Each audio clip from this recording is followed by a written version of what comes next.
welcome to another episode of the Ali Show. And today we have another special guest, Gina Gee, Gina Gee. professional fighter. Well, I say fighter because I'm not really sure. You actually do all. So you do MMA, you do boxing, kickboxing, jiu-jitsu as well, I assume? Yeah, I jump in a little bit of jiu-jitsu. Oh, that's pretty cool. I don't know Anyway, if Eugene will call it jiu-jitsu, mine, but it's like wrestling and jiu-jitsu, a bit of everything. yeah. Anyway, before I ask any questions, anyway, how are you, Gina? I'm good. How was your whole Christmas, end of year break been with the Christmas, family? New Year's. I love Christmas. Christmas is my thing. Like, Is it like in your family? Is it like a big gathering and stuff like that? yeah, like everybody gathers together at my grandmother's. She's 92 now, so Wow. she's Your grandmother's my grandmother, 92. and she's strong, Ali. She's strong. Wow. So she broke down a door like a couple months ago. She thought there was like a kid locked in there, and she broke it down with her shoulder, and she didn't like end up at the hospital, like not injured, like fully strong as an ox. Wow. At 92. 92. But anyway, yeah, so we all go there. Yeah. We all go to her house. As up in Auckland yeah, or yeah, up in North Shore. nice. Yeah. Oh, easy. So like how many siblings do you have? I'm one of 5. 5, yeah. So I've got 3 older brothers and a younger sister. And they're all in Auckland as well, or just around? This is the first time in years there's been 3 of us at the same time in New Zealand. Okay. In years, maybe 10 years or longer. Wow. So we're quite lucky. We've got my brother here and my sister, and then 2 of my other brothers are overseas. Yeah. Okay. Well, unfortunately that's the other problem now with this whole pandemic and the border closures, and Yeah. makes it a little bit harder for your siblings to come back here. But Yeah. well, you said 3 out of the 5. Yeah. Which is more than what they My usually. mum's not complaining that she's got 3 homes. So Wow. Anyway, that's good. Like, and you get to spend with like your grand, your grandmom and like aunties, uncles, cousins. Yeah. And it's like well, you are of Tongan background. Is that correct? So my grandmother who we visit, we visited with on Christmas, she's Tongan.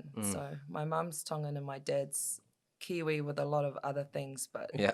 yeah. And that's the one, like, you have a couple of our guests before, and they usually say like when the islanders have family gatherings, it's like huge things. Yeah. Whole family turns Yeah. out, big meals, Yeah. feast.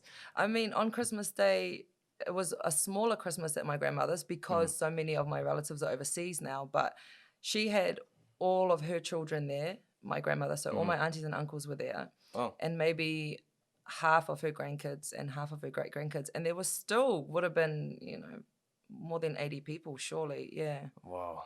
When you think about it, like, Or 60. would you imagine you'd get to 92? Yeah, only the good die young, Ali. People like me and you, brother, we're going to live forever. My Nana's the last one standing out of all of her siblings. Wow. She's one of 13, I think 13 or 14. 13? And she's the last one standing, yeah. Wow, that's a pretty big family. I think, yeah, And she was a naughty one, I think. I've been told she was a naughty one. might have been, I think on my mom's side of her family, she has like 8 or 10 siblings or something. Yeah.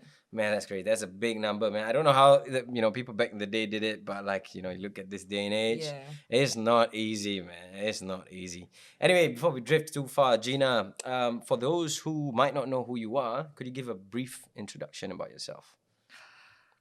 Yeah, sure. My name's Gina Gee, also known as a crazy horse. I come from Auckland. I don't know what. I come from Auckland. I'm Tongan, New Zealand. I'm a proud Tongan, New Zealand. As white as I am, I represent my gold tooth. I've got 5 children. I've been fighting for 7 years or just over 7 years, and yeah, I don't know how else to describe myself. I'm a mother that fights, that lives out in Auckland, and well, we'll dive a little bit into each and every one of those. But what I want to know is like 7 years ago, how did you get into fighting? Like, okay. So 7 years ago, it wasn't actually when I started getting into martial arts. I was 12 years old. I think roughly 12 years old. Might have been 11, 12. And my brother Louis was training out of Liga North Shore with Eddie Tongalahi. And he was doing some Muay Thai training. Uh, Curtis Weeks was here. I think I heard that name. He actually said he was training out of that name. Do you know who? Oh, okay. I'm not sure. Curtis. I'm not sure. Oh, okay. Anyway, yeah. I'm pretty sure the Liga at the time was like fairly new. So my mum and my aunties used to go and train with Eddie, and I was only little then when they first started, like really little. And then my brother started, and he did a couple of tournaments, did quite well, and I started to train as well. So maybe 11, 12. I really wanted to fight, but my mum, being the way that she is or being raised, she didn't believe, fighting is for women or for girls. I was a little girl at the time, and it was more of a boy sport. So my brother competed and I didn't. And I think that it was, I look back at that and I took a very different path once I hit, 12 years old, 13. And I feel if my mum had allowed me to compete at that young age, it would have really have kept a different form of discipline in my life, and it would have kept me on a totally different track if I'd been able to kind of explore that. But anyway, we're not being able to compete. I lost a bit of interest. Like, fitness isn't fun if you're not getting anything out of it at the end. Yes, And so I went away from it. And then 7-8 years ago, longer now, when I first started boxing, I just had my daughter Daisy. She's almost 10 now. So she was about 9 months old when I started. I just couldn't get rid of the baby weight. And my ex-husband at the time was fighting.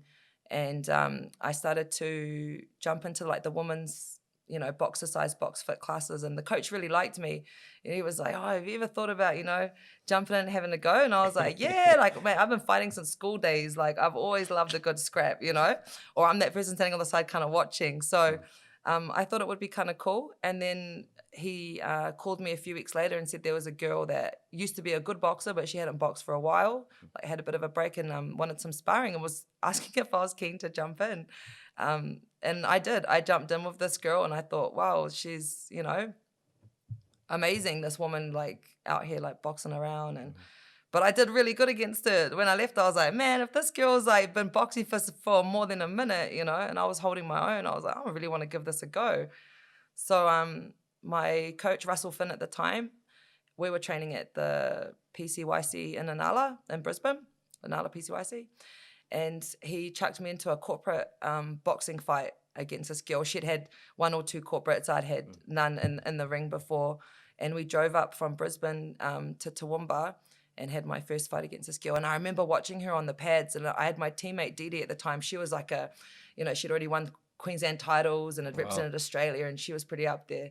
And she still is doing really, really well. Anyway, she was warming me up on the pads, and I think she could see me looking at this, hearing the girl like, hey, like just smashing the pads. And she was like, she looked at me and she said straight up, she said, don't worry about all that haze on the pads. Once you throw 2 straight down the middle, we'll see what's good. And I was like, okay. And I was holding on to this like advice from Dee Dee, like with every bit of my might, like, okay, Dee Dee said if I throw straight 2 down the middle, like this girl's gonna blah blah. And she was right. I just threw my 2 straight down the middle and caught this girl. I stopped her. The corner threw in the towel in the second round, and the whole car ride from Toowoomba back to Brisbane, my coach, I was like, coach, you got to register me. You got to register me. I want to fight Queensland state titles. I want to box this, da, da, da, da. I just caught the bug and just loved it and never looked back. Never looked back. And it's provided discipline for me that you don't get from just being a parent or just having a great job or just being, a good person. It's a different type of discipline, and I love that part of it. So the first fight that was a boxing fight. Yes. And so that was in, what was the name of the gym again? I was training boxing out of Inala PCYC. Oh, okay. This was in Australia. This is an Aussie. So when did you then, because I understand you were training out of Balmoral Liga after that, or was that still? So Yes, I was training out of BLG Bamoliga Yeah. after. Sorry. Before we get there. Yeah. So when you did that first boxing fight, the corporate fight, Yeah. and then after that, did you compete like in the amateur boxing in Yeah, that Australia? was just the beginning. Oh Yeah. That was and how was that? How did that that go? was the beginning. So after that first corporate fight I had in Toowoomba, my coach Russell registered me, and I jumped in a lot of tournaments after that. I had maybe in Australia, maybe like 16 boxing fights, or maybe a little more, a little less, before I came back. I won the Queensland state title. I won Australian Golden Gloves. I Wow. won the novice titles when I first started. I won the novice titles a couple times. I won the Southeast Queensland title. I went to Tonga at the time to trial for the South Pacific team, which I got into as well. I won that. That was while I was boxing out of Australia. Oh, okay. But you represented the Tongan national Yeah, team. yeah. I didn't end up traveling with them. There were 2 tournaments that I was meant to travel with them to, and that was the South Pacific Games and then over to Scotland. Ooh. I got as far as Sydney and came back. I'd never left my kids before. That was a really hard one for me. So, I was living in Aussie with no family, so my kids were with me like every day, and they were all little. And the trip for Tonga, going over to Scotland, kind of got a bit rushed at the end, and I hadn't really prepared leaving them. And before I knew it, I had to travel within 48 hours. They wanted me to go a bit earlier for something, and I was like, got on the plane, and I got to Sydney, and I was like, no, man, I can't do it. Like I just couldn't do it. I couldn't leave the kids at that time, so I went back, and I don't regret it. I don't regret it at all. I'm glad that I stayed with them at the time, because they were all really little. Like my daughter would have only been 2 or 3, and because they were all close together, there was a lot of little kids, and it was just too much. So I went back. Yeah. And so how long were you in Australia before you decided to move back to New Zealand? We lived over there for maybe 4 years, maybe a little longer. And it wasn't, we left in a hurry too. It wasn't like we're planning to go back home and stuff like that. It was a bit of a hoo-ha coming home, and it wasn't planned. It happened in a hurry. I was heartbroken leaving my coach. Your coach kind of becomes another parent to you. And when Build I look, a connection. You do. And when I look back at it now, I'm like, well, it was actually kind of traumatizing leaving the way that we did, leaving my community and my gym and my friends, they'd become my family. So it was quite difficult, but I had to do what I had to do for my family at the time, and that was to come home. So, but when I was living in Australia, I visited New Zealand almost every year, and I would come and train with Lolo. So that's how that first started. Lolo, For those who don't know, it's Lolo Hemuli from Balmoral Liga. Yeah. Sorry, Lolo. Hey, you better come correct. Before I left New Zealand and went to Australia, my ex-husband at the time, who's the father of my children, was training with Lolo. And this is when they were training out of a workshop garage type thing out in West Auckland. Yeah. Was this the back of the church one or no? No. This is another one. Okay. But I was pregnant with my 4th baby at the time. So I was carrying Mosiah. I must have been about 5 months pregnant, 6 months pregnant. And my ex-husband was getting ready for a fight. And I'd quite often come and watch trainings just because I enjoyed it. And I said to Lolo, after I have this baby, I'm going to take up boxing. And he was like, whoo. Like he had a little laugh, and he was like, okay, Gina, he's shared this story before many times.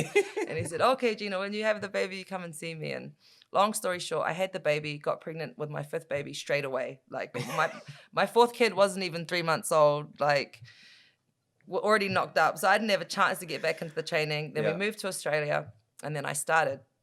So when I started boxing over there, I'd come back for these holidays, and I'd always link up with Lolo, and I'd always go in and have a train. And the first time I came back in, he was like, whoa, I didn't believe you, and you told me that you're going to take it up. So he was quite keen to work with me. We always got on really well. So I'd come back, and he would let me train with another girl at the time that was fighting for him, and would do work together. So as soon as I came back from Australia, I didn't actually stay here. I took a year off. So I took a year off, and I took my kids to Tonga, and we lived there for almost a year, all 5 of them. And I did not proper training there. That was kind of a holiday. I trained with another guy who used to fight for Lolo that was living in Tonga, and Winston Helu. and me and him would train every day together, good like pad work and stuff like that, but just more mucking around, have a little spar and not proper training. So I came back from Tonga real fat, real fat. And Must be a lot of good food over there as well. Oh man, I came back, I gained 20 kilos in that year that I was living there. So I was too Wow. embarrassed to go to Lolo when I first came back. I was like, It must be hard. I'm not coming back in this shape, but I've got to do something. So I got in touch with a friend of ours who was doing some training down at Shuriken in the North Shore. He was like a coach there, one of the coaches. So I went and did some pads with him to lose a bit of weight and got approached if I'd be interested in trying MMA and to do this MMA fight. That's where the MMA started. Oh, okay. So I took a fight to lose weight. So I was like, okay, I'm gonna agree to take this MMA fight, which was actually for the IMMAF tournament in Las Vegas. So wow. But I was insane. keen, I was First really fight keen. back and I actually cut all my hair for this preparation. So I had a deal with Paolo Cereso, he's a BJJ coach. And he said to me, I had to make a certain weight one week, and if I didn't, I had to do like 100 sprawls and then something else. And so I cut my hair to make the weight because it was going to be, What? So I cut my hair was down like past my bum, and then I cut it up to here. How much weight did that take off? I don't, to be honest, I can't even remember. Yeah. I don't even know, but I know I was losing the weight, and I got ready for the fight over a few months, and that was with Shuriken. And we went over to Vegas, and long story short, the girl that was in my weight division dropped to a different weight division. It was only me left, so I didn't get an opponent. Oh.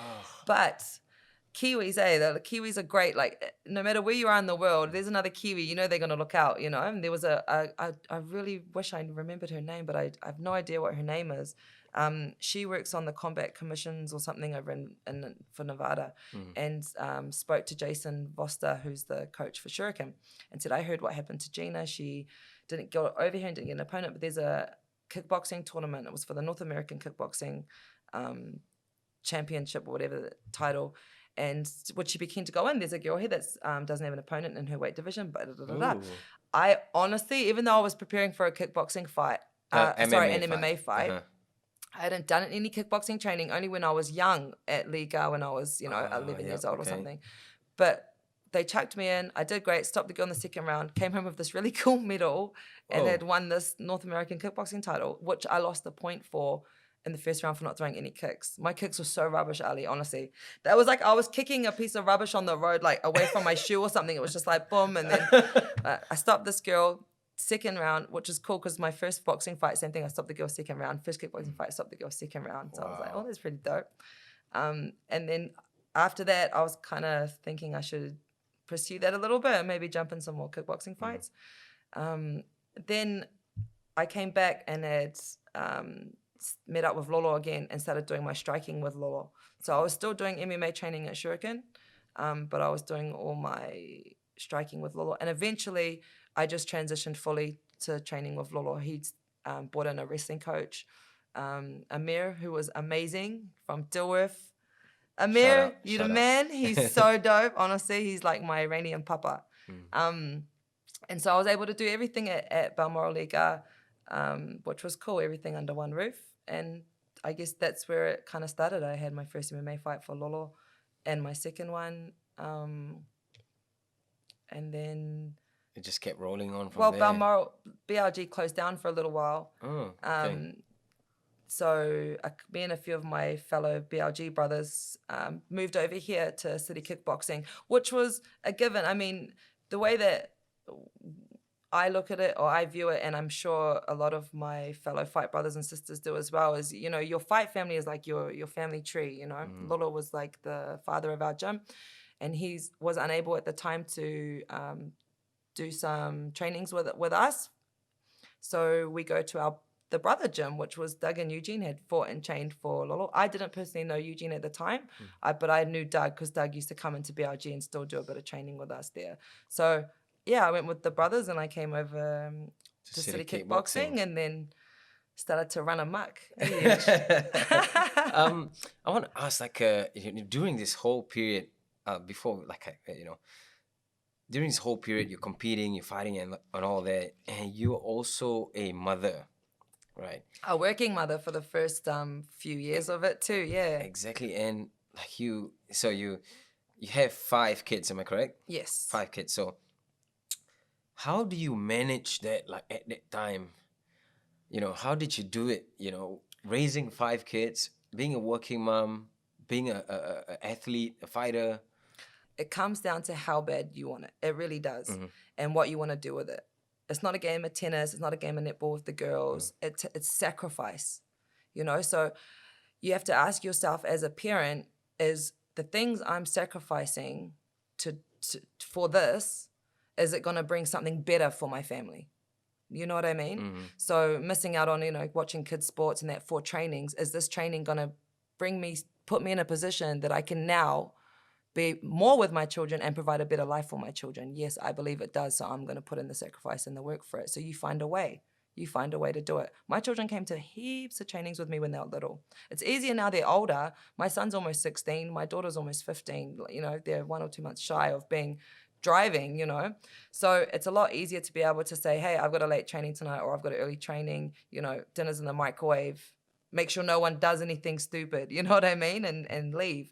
But when they were little, they just came with me, and I trained during the day when the other children were at school.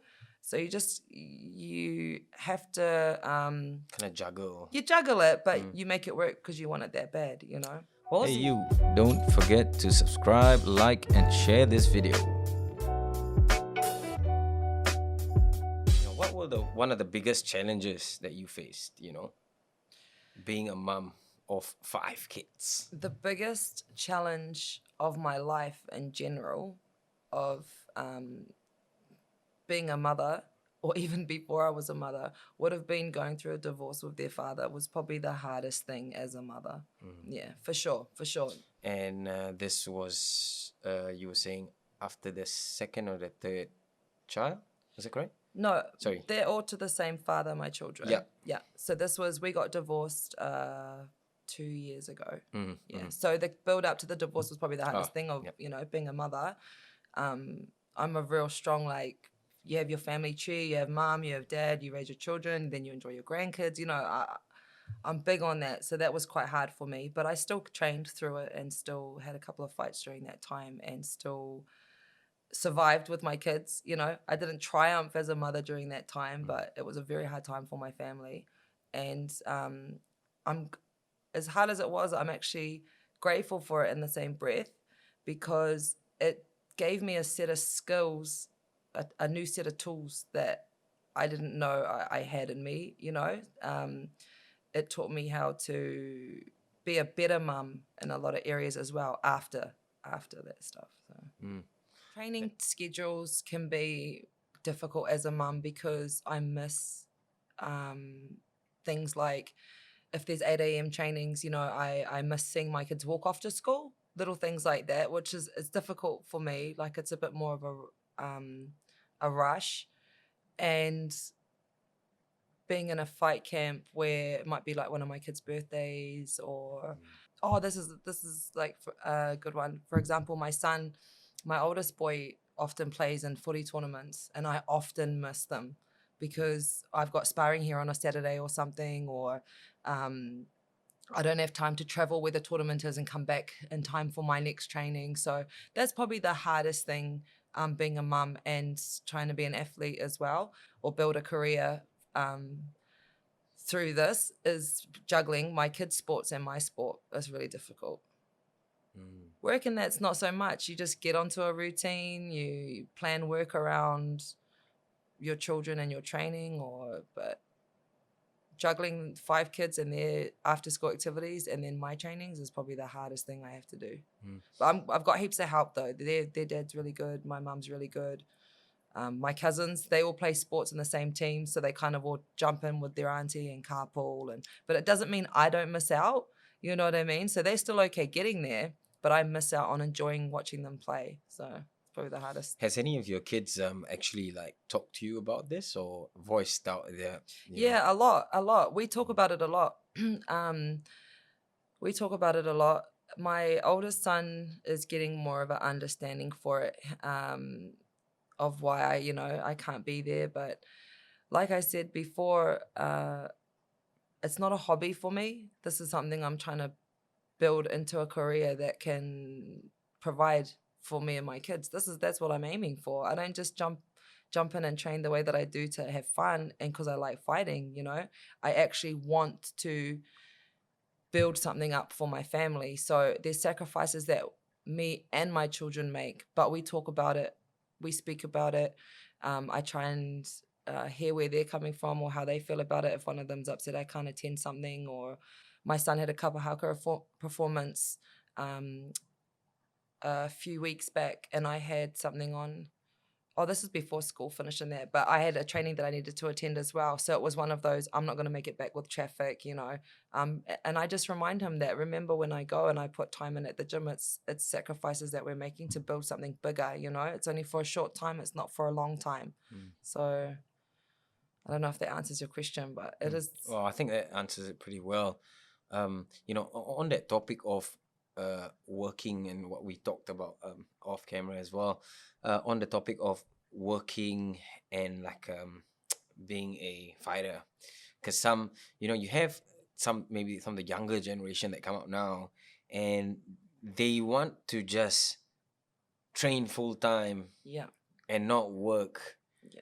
at the same time, rely on like maybe for support from family or whatever. Yeah. Yeah. So this year I decided to fully commit to training, as in I will try and find an income around it, like PT, train people at the gym, so I can work it in with my training and my kids. For me, I've always juggled working part-time, not full-time, but working part-time and having my children and trainings. And it had always been all right, you know, maybe for 5 years, 6 years, but something started to have to give, you know. I had to let something go, whether it was going to be less time with my children or less income or less training, but I had to let something kind of go. So I decided that I would only work around the gym as in PT one-on-ones and have more time with my kids and more energy to put into training, because I was so tired. You know, sometimes Working night shifts. I'd work at the bars on a Wednesday, a Friday and a Saturday night, you know, and I'd finish 4 or 5 in the morning and then come into training to train at 8 a.m. or 9 a.m., 10 o'clock. Sometimes I was coming to training and not even remembering what we just did as soon as I walk out of the door, because my brain's so tired. I didn't absorb any of it, you know. So I decided that I wanted to put more energy and time into this. So I stopped doing that, and now I just train one-on-one at the gym. I'll do boxing one-on-one and fit it in with the kids and training. But these young guns around here with no kids, you know, these youngins trying to train with no job, you know, you can do both. You can do both for sure. I guess you just, how bad do you want it and how much income do you need, you know? That's all it comes down to. Well, if you're really living like a simple life, you know, you just need to be able to make enough to fund your expenses, you know, your living expenses. Yeah. You know, your rent, your food, your gym fees, and you know, just a bit of extra for like savings and stuff like that. But, Savings. Ali, we live in wow. New Zealand. These youngins don't got no savings. Well, and that's the thing. Like you know, as hard as it is, like, and it's hard. You know, I'm not saying like, well, I don't know what the percentage of people who don't have savings. You know, Yeah. But like you think about it, like what if you get a period where, for example, you get hurt or you're injured or whatever, and you can't work. Oh, for sure. I think ideally everybody should have savings, whether you're being an athlete or not. Ideally, man, I'm pretty sure most of my friends don't have any savings. Mind you, we were all parents, like as teenagers, you know what I mean? So, but yeah, just how bad do you want it? You want to be a fighter? You still got to, I guess, work to a certain point. That's it. I think it depends on, this is just my opinion, but I guess what level you want to be on and what level where are you at, you know?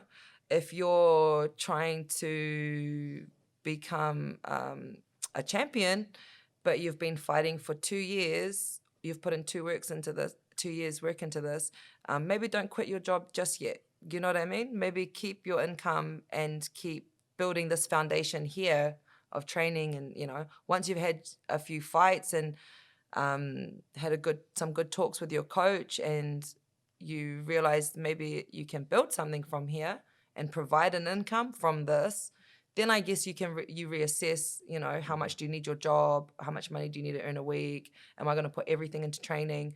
You would come to that bridge then, you know, and then discuss it. I don't think not working at all when you freshen it for a minute is a bit It's a bit of a big decision if you don't want to. huge. Unless you got great parents and you're really young, or you got some trust fund or something. I don't know. Yeah. Well, you know, I mean, there's nothing wrong. Some people have that. You know, they're fortunate enough to be from a family who can afford to support them. sure. You know, up to a certain age, and that's just perfect. Great, yeah. There's nothing wrong with it, and like you know. That's but there's fine. always a way, you know. There's always a way. If you want it that bad, there's always a way. We're in New Zealand. There's always a way to find something to make it work. You know what I mean? If you want this so bad, but you know you need to work, you're going to find a job that works in better with your training. Do you know what I mean? Or you might not work as many hours, so you just have the basics. Just a small sacrifice if you're wanting something bigger, you know? There's always that you know, having to choose, you know, you've got to let go some of something to gain something of another. You know, you have to make that choice. And I think this is what like you know, some of the younger generations get, like and this is what when I did the podcast with Eugene as well, and he talks that, you know, you have to have, when you're just starting, and you know, you have to have something on the side. You got to build something as well. You have, and I think in this day and age, like, we really need to have multiple sources of income. You know, it's so hard to rely on just one. And I don't know about you, but I hate to know that, for example, if I do one job now, I work in an office, for example, and if I can't do this job, I don't have any income. Like that scares me. The fact that if I don't have that, you know, I got nothing else. Like, so like, I feel, you know, in this day and age, like, we need to really find multiple sources of income. Yeah, for sure. You just can't go. Wow. Oh, honestly, I've done every job you can think of, Ali. Like, being a parent at 16, man, I was... You had your first child at 16. I had my first child at 16. I was walking down the aisle getting married at 17, 5 months pregnant with my second baby. You know what I mean? So I've done every odd job, like... but I've always been good at whatever job I did. You know what I mean? I was a telemarketer. I got telemarketer of the year, like first year working there. It was like, if I'm going to do that job, I'm going to be the best at it, you know? And I did. I've done cleaning. I've done sales. I've done building. I've done, man, last Christmas, you know, was my first Christmas, sorry, the last 2 Christmases ago. What are we in, 2000? No, last Christmas. I demolished houses. 2021 now. Yeah, so... That'll be 3 years ago. Is that right? Yeah, 3 years ago. So I was demolishing houses over the Christmas break to get extra cash for Christmas. Wow. Like, honestly, like, suited up with the masks, and like, I did that and worked. That's actually a pretty cool job. Eh? I liked it because I could use a sledgehammer. So I was like, this is just going to be like a workout. And they let me start late. So I'd get to do training in the morning, do a couple of classes, and then I would cruise off and demolish down these walls and blah, blah, blah. But I've done heaps of different types of work just to make, you know, a bit of cash, or what you need for tie you over, or put a little bit of extra on the table that week. I've done it all. It doesn't, just because you got to find an income to provide your basic needs in order to do this like full-time training, it's not your career. You just do what you can do. Go get the job done, 6 hours, 7 hours, rip down some walls, clean some toilets, whatever. You know, it's this much of your future or your life. It's just an ends to a, what's the metaphor I'm looking for? An ends to a means? Means to an end. A means to an end. There you go. There's some freshness for your Saturday. A means to an end. You know what I mean? It's not like the whole picture. I've done it all. And okay, like talking about, like you were just saying about working night shifts. So I understand you or what you have been doing for a while was a bouncer Yeah, at and I nightclubs. love it. I miss it too. I miss it. It's dope. Breaking the doors is cool. Shout out to Big Al's. Yeah, it was heaps of fun, and I just stopped because it was just too much. Not enough sleep when you're having to be in here and give your all here and give your all to the kids and being up so many hours. And also, like, man, working as a bouncer or security at like nightclubs and bars and this, like, I would say that is actually a dangerous job. Yeah.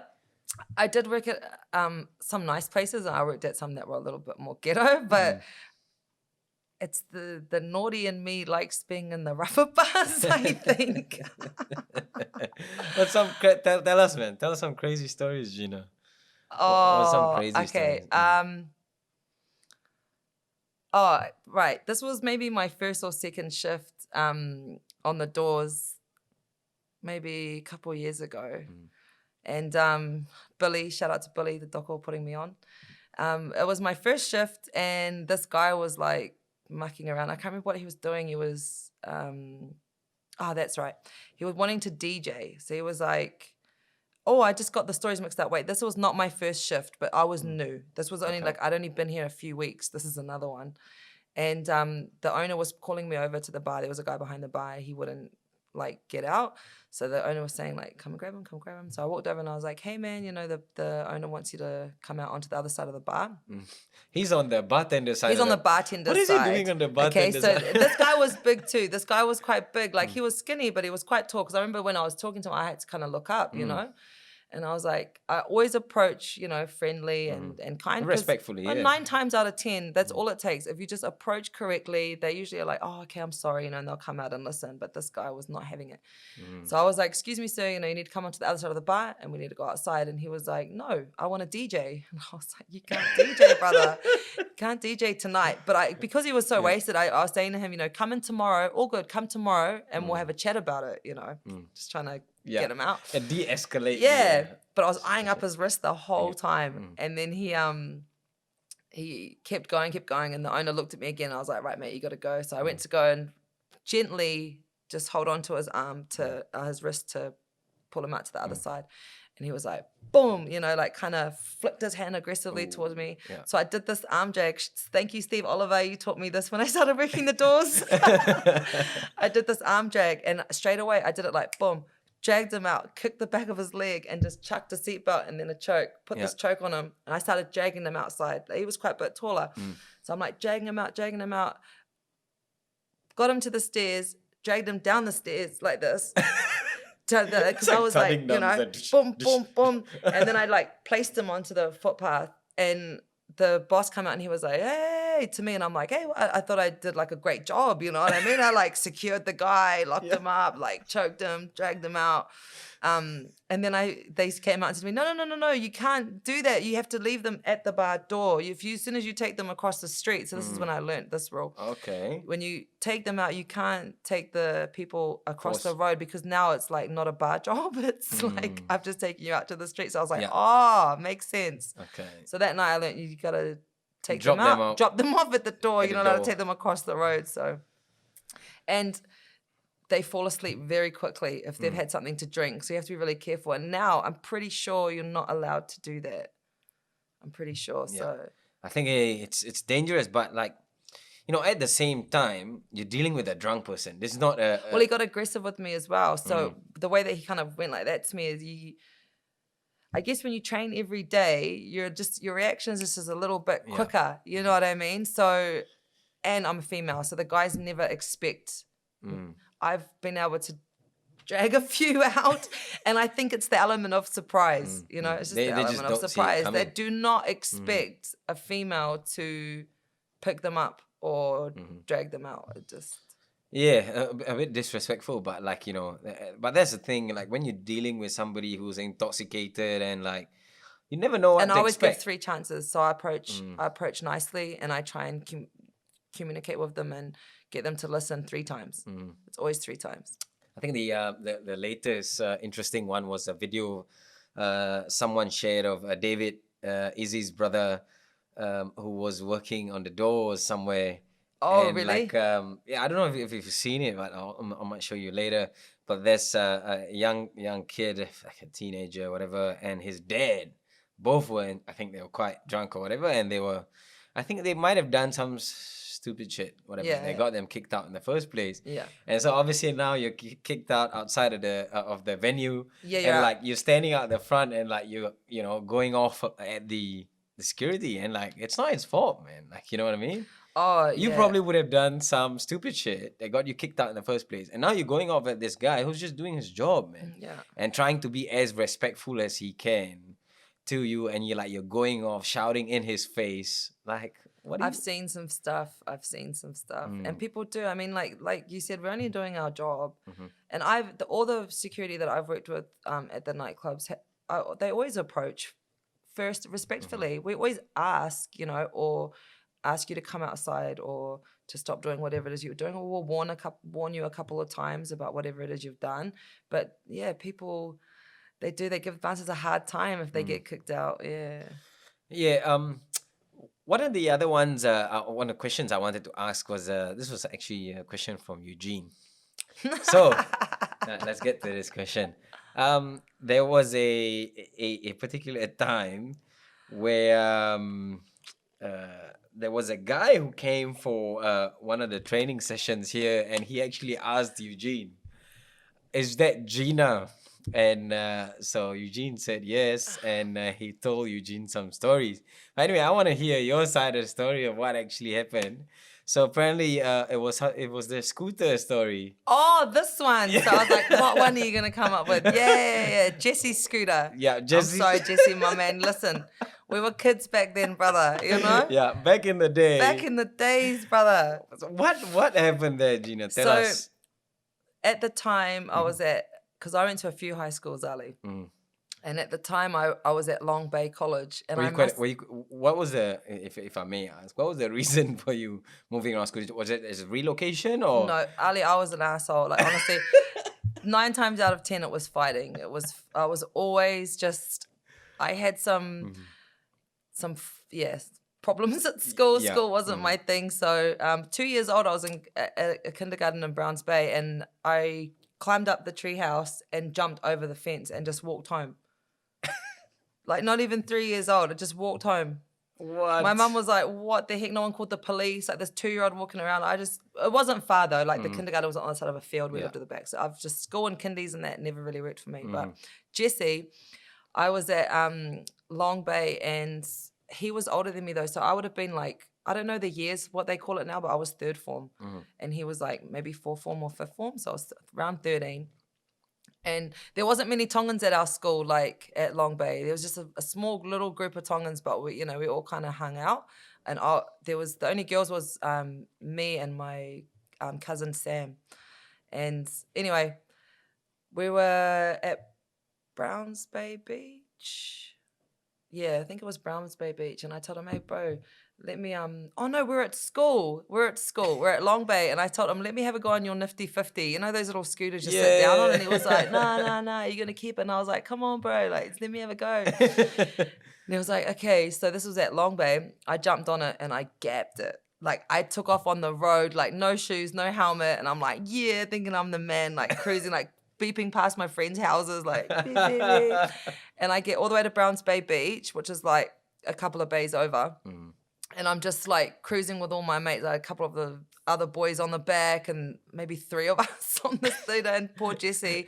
You brought this back to the islands. But Jesse's description of this incident is that he came down to Browns Bay looking for it. And he's like, she had my scooter at the beach with all the Tongans from school on the back of the scooter, but it wasn't. He called the police on me. Yeah. He called the cops, and obviously I gave it back, I was like, man, we're only having a bit of fun. But it's just funny that he remembered it. I thought you were going to ask me about a different story, but that one's a good one, yeah. Oh, what's the different one? No. We'll save that one for another time. But yeah, so Jesse ended up here, and man, there's a few times that's happened now. People have like been in here, and then they see me and they're like, hey, Eugene, and share a story of me at work or something like. But yeah, sorry, Jesse. I am sorry. Yeah. Oh well, like I mean, though it happened back in the day when you It was guys were back in kids, the day, and and obviously now you guys have a laugh and like you laugh it off. well, It's I was laughing when I saw it and said sorry, and yeah, well, I'm sure that he probably has a laugh too. Like you can't. yeah, I mean, it's quite well. It's quite hard for you to hold on to a grudge that long. I mean, when yeah. you're adults now, when you look back at it, It's funny, yeah, yeah, suddenly have a laugh. Like nobody got hurt, yeah, so it's not as bad as you think it is. yeah. I'm sure. Jesse, Gina doesn't mean to. I meant no harm, No. brother. I'm a changed girl now. Hey, you, don't forget to subscribe, like, and share this video. You're training heaps. What is your goals like for this year? What is your plans? My goals for this year, for 2021, is just get some fights. Get some fights. I just want to get busy. Kickboxing, MMA. MMA is what I am wanting to focus on, but I haven't closed my boxing door yet, so there's still a few things I want to achieve. I'd like to have a couple more boxing fights. I'd like the opportunity to fight for a New Zealand boxing title. The titles that I have are all from the amateurs and from Australia, so I really want to have a New Zealand boxing title before I close that door. It's only fair. I put in a lot of years into boxing, and I just well, that was the first sport you kind of well, into. my first love. Like I loved Muay Thai when I was younger, but I didn't compete. It was different. Boxing really is kind of my baby, and I do want to fight for a title before I close that door. But MMA is where it's at for me, and I love that cage just a little bit more. There's something about them closing the door. Yeah, and you're stuck. I know, I like it. I'm like, I don't know. There's something about that cage door closing. They're just like, yeah. But MMA is where I would like to build A future. a future for my family. If I can do that, that's where I want to be doing it. And also like especially with how the success of City Kickboxing in the recent years, where City Kickboxing has got to, it's a perfect platform for you. Me to explore MMA a little more. Yeah, for sure, it is. I think more than the whole platform of they're really on the map. City Kickboxing is doing massive things in the world of MMA, but that's not what drew me here. If that makes sense. In the very beginning. It wasn't, yeah. Because it wasn't what drew me here. It was having like other fellow teammates that had connections and were already here and established in their fight game, and I wanted to be here with them as well. Like the Vake boys. Hey, shout out to my Vakes. Vake boys. John, you're my favorite. No, you know. Oh, you gotta be careful. You can't say those I know, things. I know. I gotta stop telling them all individually that they're my favorite secretly, eh? But yeah, I trained with them for a long time at BLG before that. They came here too, so I came more for that. Having your team's really super important, eh? Like you go through a lot in this. Inside and outside. Inside and outside. I think you go through more outside. You want a tight knit family, and you spend so much time here. You're around these people every day. Day in, day out, 6 days a week. Sometimes I feel I see the team, like the boys and the girls here, more than I see my kids. They're at school. They got their own things too. It's only nighttime. I spend so much time here that there's Kevin's plate say. Yeah. It is, yeah. I think I answered that question wrong. It's yeah, I needed a tight family, and this is where I thought the best place for me to come to was gonna be. More than the platform, it was the family, the boys being here. I had to come. Yeah. While you were like, when you started boxing, fighting, MMA, and all that, was there any role models for you, or who did you like? Who was an important person in this whole journey for you? Was there anyone you looked up to, got a lot of advice from? I don't know how to put this without sounding like a bit of an egg, but I was never like a MMA fan. Like I didn't, even now, I don't really know who's who in the UFC or all the girls' names. Like there's some girls here at City Kickboxing that can tell me like, oh yeah, this girl's in this weight division and she's done da da da da da. I didn't never followed it like that. I just know I love fighting, and the people around me, like my teammates, are the ones that give me advice, or I follow their journey, or learn from them. There's no one that really, do you mean like inspired me to start or something? Or You know, some people are like, yeah. oh, as soon as I saw the Rocky movie, I was like, I'm gonna box. Nothing like that. Nothing like that ever happened to me. I just loved fighting, and yeah, that's it. I truly, I mean, as I started to train more in MMA, I started to watch the girls in my division. And when I first started training, Nunez was always one that I thought she was a badass. You know what I mean? She come in like, what's good, and really was demolishing these girls. So in that aspect, I've always thought she was cool. Yeah. And I mean, Ronda Rousey, she did amazing for women in the sport. I wouldn't call myself like a Rousey fan, I wouldn't go out of my way to watch her fights and stuff like that. But I respect what she's done for the sport. She's put women like, you know, there's girls getting coined the same as the boys now, or they're making more. They're headlining the fights. They're in the main events now. Like, and I think a lot of that comes down to her. So same again, it didn't inspire me to start, but I guess like a little bit of a, I don't know what word to use for it. Yeah, Ronda Rousey and Amanda Nunes. I probably the only two females I really like took on. Holly Holm. Oh yes. Yeah, no, Holly Holm's a badass. She is what's her Actually, age? I am a fan. I'm a Holly Holmes fan. Yeah, I think she's pretty dope. She is. And like especially the fact that she's not as young as most of the other girls. Nah, she's not, and she's kicking ass. Like exactly. she stays in there. She's like, yeah, she's dope. Oh, Ali, you just made me realize I'm a fangirl now. I always thought I wasn't a fangirl, but I was like, actually, she dope. Yeah. I think she's like she sets a really good example. Yeah, she's she came into with like a real strong striking background. Like, she's a badass. So maybe her. Yeah. All right, now we've come to the section wise words from the wise lady. So, for people who are watching, listening, Gina, what sort of advice would you give them?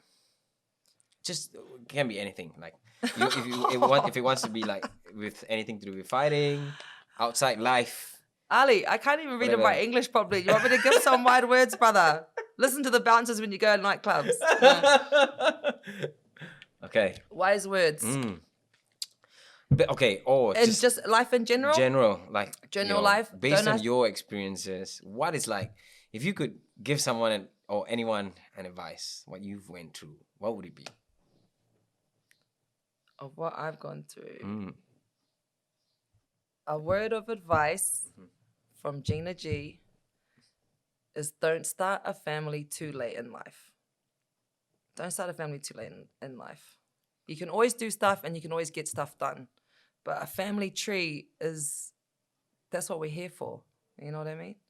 We're here to build family trees and leave legacies. Oh, Ali. That's a good one. Build family trees and leave legacies. Leave legacies. Straight up. That's the realest of the real. Build you a family and leave you a legacy. What about like the people argue that having a family, it's like people argue these days that it's a financial burden. How do you work around that? Like, what do your advice be for people who are so worried about like the financial side of it? If you're always worried about money, though, it's always going to be about money. You know what I mean? Like there's always ways around it. There's always ways around it. What, in my opinion, anyway. And this is coming from someone that's never really had a lot too. You know what I mean? So you could put someone else in the chair that's comes from a total different background. You know, for me, because I've been a parent at 16, a young parent, 5 kids. I know it's a struggle. I know hands down it's a struggle. But the what you get and what you learn from having a family outweighs It's priceless. outweighs financial stuff, man. Like, you know what I mean? And People are always going to want a bigger house. People are always going to want a better car. You know, I've had conversations with friends that have no children yet that want to wait till they can afford a certain car. And I'm like, mind boggled. But that's just me. That's just me and who I am. I'm mind boggled. I'm like, man, you have no idea. Like, when you, I don't know. For Becoming me, Ali, a family mum. is just, bro, becoming a mum, hands down.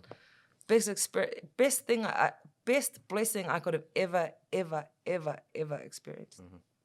And well, obviously, you know, your kids, when as they get older, you enjoy, like, you know, looking at them grow, looking at their accomplishment, as much as you chasing yours as well. Yeah. And I understand one of your boys, your elder boys, he's quite into footy as well. Yes, And, yes. My oldest son, Ezekiel, shout out to Easy.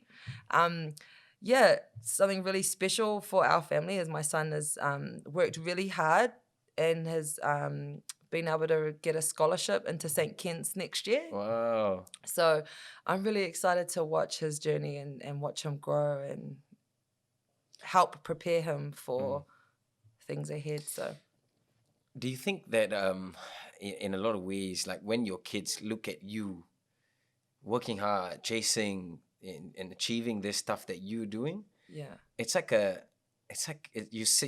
leading by example, you know? I sure hope so, Ali. I really do, because I never really thought of it like that before, you know? And the one person that they like kids look up to is their parents. Like Yeah. they look up to is their parents. So like you can't go wrong there. Like, you know, you're leading by example. Yeah. Right? And in a lot of ways, I think it will rub off on your kids. Yeah. Yeah, for sure. I never took the time to like think about it or even, think about how much them watching me from a young age, how it will impact them or if it will impact them at all, you know. But it has and it does. Like my son said to me the other day, do you remember when we followed you in the car that night you had to do your run and they were yelling out to me out the car window? And I was like, it almost made me want to cry. I was thinking, that is dope. That was years ago. I just started boxing and my oldest boy, he remembered. He was like, I remember we used to follow you on the runs in the car, you know, because where we stayed, it was a little bit rough. Even though I was like, man, I can't wait for someone to jump out them bushes. You know what I mean? Someone jump out them bushes, but their father would follow me in the car, you know?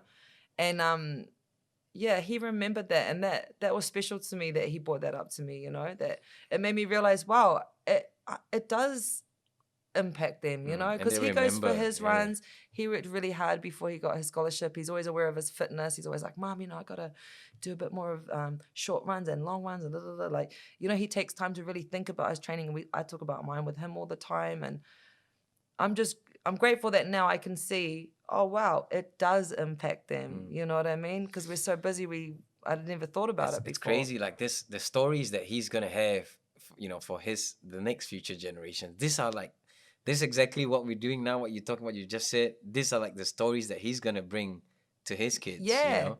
He's going to tell, you know, like, can you, like, imagine, play this back in your head right now.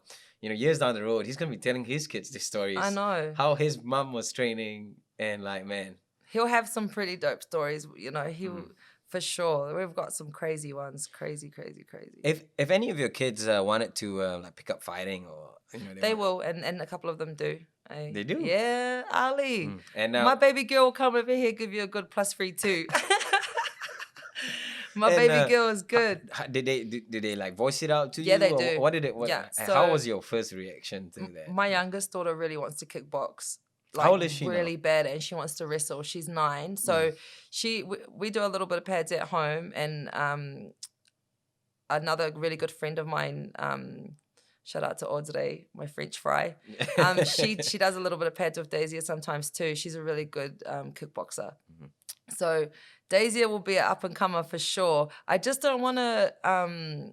She really loves wrestling too. I let her wrestle with my son at home, who's a year older than her, and they do pretty good actually. And I was really surprised. I don't know if it's the whole natural. Back in the days, naturally we used to go to war and wrestle and stuff like that. If naturally, because they haven't been coached by anyone yet, they just have some good little moves, or if it's from watching a lot. You know what I mean? Of what coming to trainings and passing by and without even noticing they're learning. But she's pretty good, Daisy, and she'll do pretty well. I don't want to bring her into the gym yet. I know some people bring their kids in really young, which is great, really cool. For me and what I'm doing at the moment, it's probably too much, I think, to bring her and commit to her a couple days a week training here when, she plays basketball and netball, does a few other little things. Sorry, not netball, basketball. Mhm. And when she's maybe at intermediate school, I'll probably start bringing her in for wrestling and kickboxing. And same with my middle boy, Zedekiah. He's 12. He's a big boy. He got some good boxing skills. See, my father boxed. My dad was a boxer. My granddad was a boxer. Wow. And on my mum's side of the family, a few of her uncles were boxers. It's in our genes, you know what I mean? It really is. Family, coming from a family fighting. We all like fighting. We've all been all right at it. Zedekiah for sure will jump in some boxing, and Daisy wants to have a go at kickboxing. So Nice. Did they approach you and tell you that they wanted to do that? How did they? yeah, my son Zedekiah is always like, "Mom, I want to come and do some sparring," and I told him, "Boy, you got to hit the road first. You got to do some running first. You know what I mean? You got to put in that other work. You know, you don't just get to come and chuck in your mouth guard and spar." But he loves boxing. He loves to watch it. He loves jumping on the pads with me. I still try to keep it really fun and light with them when we do some training at home. Yeah, but he definitely will box, and Daisy will probably kickbox a little bit. Whether they build careers out of it or not, I have no idea, but it will be something that they try. Yeah. Perfect.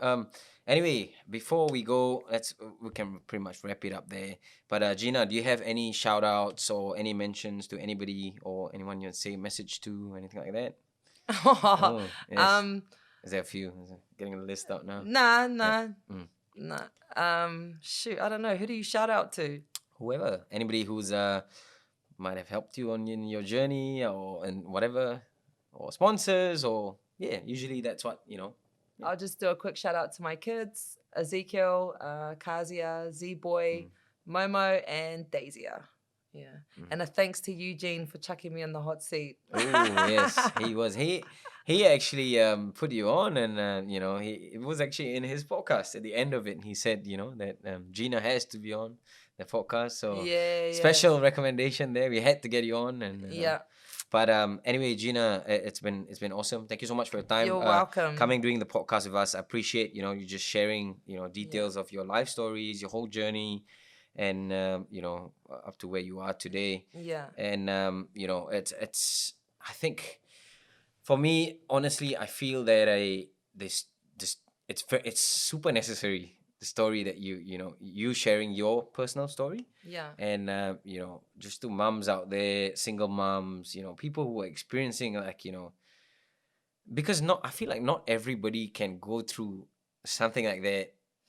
Well, and come out, Ali, I gotta tell you straight up, like I never ever looked at my life like it was a crazy one, right? Until this year, I just learned about myself that I'm an extremist. Who has 5 kids under 6? Who moves to Australia 9 months pregnant with their 5th baby with 4 other little kids under 5 years old, away from all their family and friends, and just packs up and just moves? I do. Who works and trains and raises a family? Extremist. Like, it's not normal, but it's doable. You know what I mean? And that's exactly what I mean. Like, sometimes, like, when we are in our own shoes, for us, it's normal. Yeah, you just keep rolling on. You're like, yeah, this is my life, But to someone else, you are like you say, an extremist, and some people are in points of their life where they think it's not possible, or it's too hard, or Yeah. or they just need to hear the stories. And like, Yeah. I really appreciate you sharing these stories with us. And I hope that people can benefit and learn, and something from this podcast that we Yeah. did today. And yeah, I'm definitely looking forward to your future in boxing, MMA, or whichever that you wish to Yeah. pursue. And I'm sure you're gonna do big things, great things. And at the end of the day, I feel like your kids, they have a really good role model, to Aw. to teach them. And that's what being a parent is, and that's what you said. Thanks, Harvey. And hopefully, to all your 5 kids, I hope you guys realize what kind of sacrifice your mom's putting out here for you. And Yeah. yeah. Anyway, Gina, thank you very much. Let's wrap it Thank up you, there. brother. Thank you. Cheers. That's us. Thank you for watching this episode. Don't forget to subscribe, like, and share. I'll see you on the next one.